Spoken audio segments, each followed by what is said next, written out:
बांग्लादेश ने लालमोनेरहाट डिस्ट्रिक्ट में एक नया एयरफोर्स बेस स्टेशन बनाने का निर्णय लिया है।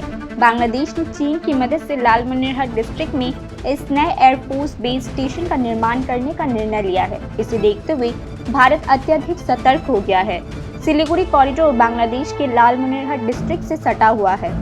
बांग्लादेश के इस निर्णय के बाद भारत ने पूरे पूर्व और पूर्वोत्तर में अपना वायु और थल सेना बढ़ाने का निर्णय लिया है। न्यू दिल्ली ने पूर्वोत्तर भारत के एयरफोर्स स्टेशन और अधिक रफेल तैनात करने का भी निर्णय लिया है।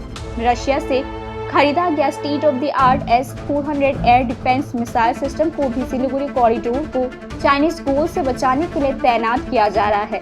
अचानक इस सैन्य गतिविधि का प्रभाव सीमावर्ती क्षेत्रों तक भी फैल गया है। केंद्रीय गृह मंत्रालय ने त्रिपुरा समेत पूर्वोत्तर क्षेत्र और पूर्व भारत में बांग्लादेश की सीमा से सटे हर जिले के लिए अलर्ट जारी किया है। बॉर्डर सिक्योरिटी फोर्स को निगरानी और गश्त बढ़ाने का निर्देश दिया गया है। पाकिस्तानी कंपनीज उन कंपनीज में शामिल है जिन्हें चीन के साथ किसी भी बुनियादी ढांचे के कंस्ट्रक्शन में कॉन्ट्रैक्ट मिलता है।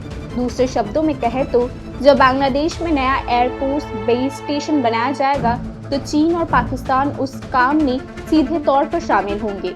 भले ही यह बांग्लादेश के लिए एयरफोर्स बेस स्टेशन बनाने की रणनीति और योजना है, लेकिन क्या चीन वास्तव में इस एयरफोर्स बेस स्टेशन की आड़ में अपना बेस स्टेशन बनाएगा? भारत इस बात को लेकर चिंतित है। चीन की नज़र लंबे समय से पश्चिम बंगाल के सिलीगुड़ी कॉरिडोर पर है। एक बार जब इस क्षेत्र में 25 से 50 किलोमीटर के बीच रणनीतिक बुनियादी ढांचे के माध्यम से पहुंच प्रदान की जाएगी तो यह चीन के लिए रणनीतिक और सैन्य दृष्टिकोण से बहुत बड़ा लाभ होगा। बांग्लादेश अब भारत के साथ बिना शर्त किसी भी गठबंधन बनाने के रुख में नहीं है।